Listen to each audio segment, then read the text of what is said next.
The programs that we are introducing in this webcast can play a key role in helping you learn the skills so that you can teach your students and support the development of stress management and self-regulation. Research has shown that when they are supported by caring adults, such as teachers, coaches, and counselors, even children with complex and difficult home lives can bounce back. You can play an important role simply by noticing and paying attention to your students' stress levels. Feeling appreciated, cared about, and listened to are essential elements that help buffer children from the impact of too much stress. You can reinforce your important role by modeling healthy techniques for recognizing and addressing stress throughout your workday. By consciously demonstrating that you also experience stress and challenges, but use certain techniques to help you get back on track, you can help your students learn valuable skills and coping strategies, such as meditation, deep breathing, and positive self-talk, which you may even want to do out loud so that they can hear you. This way they might copy you and may naturally apply these techniques during stressful times in their own lives.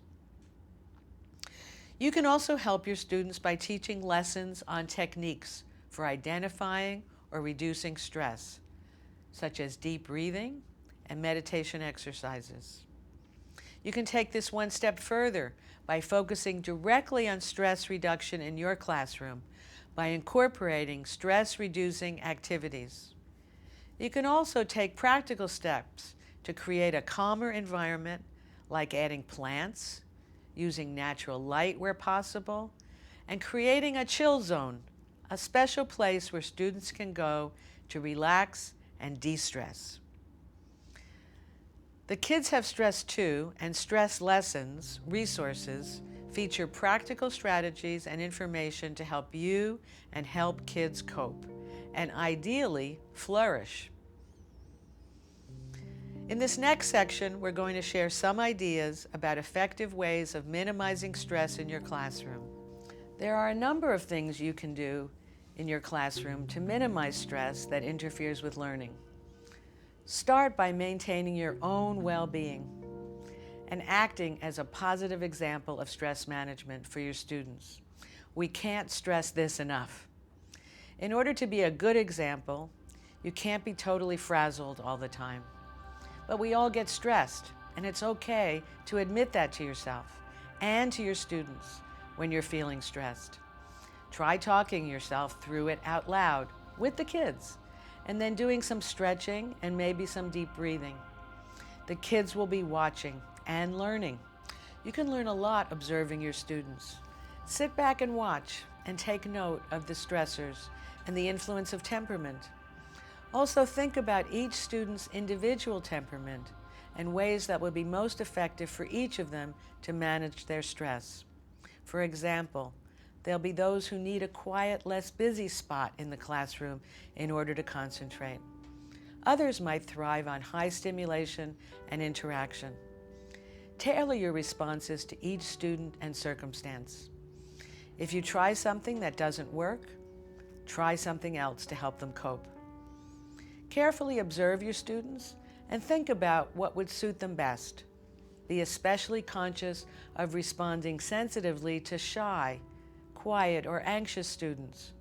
While they may get less attention because they do not act out or display aggressive behaviors, research shows that they are more likely to be negatively affected by stress in the classroom than their more extroverted peers. Don't forget the power of your voice. Just talking in a low, calm tone can be reassuring for these students. Recognize that some children will need additional options.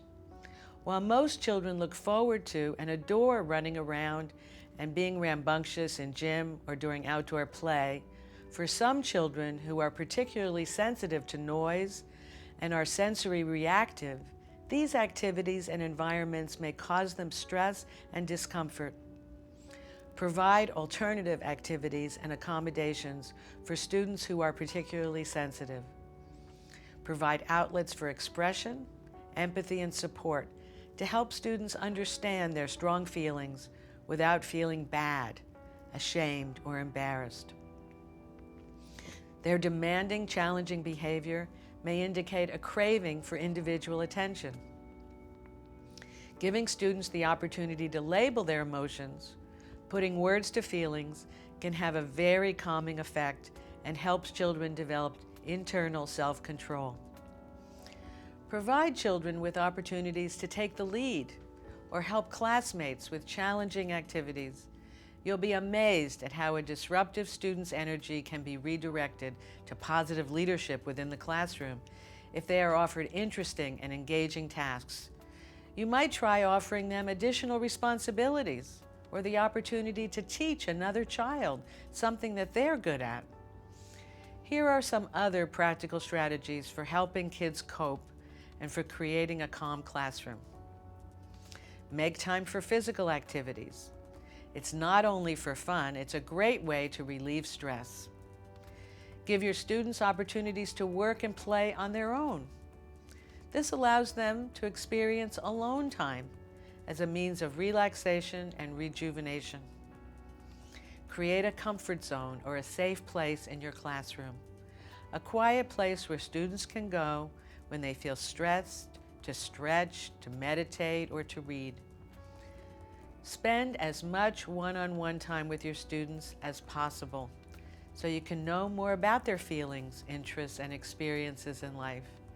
And so you can help them discover what they do well and like about themselves. You can share with them what you think they do well and what you like about them.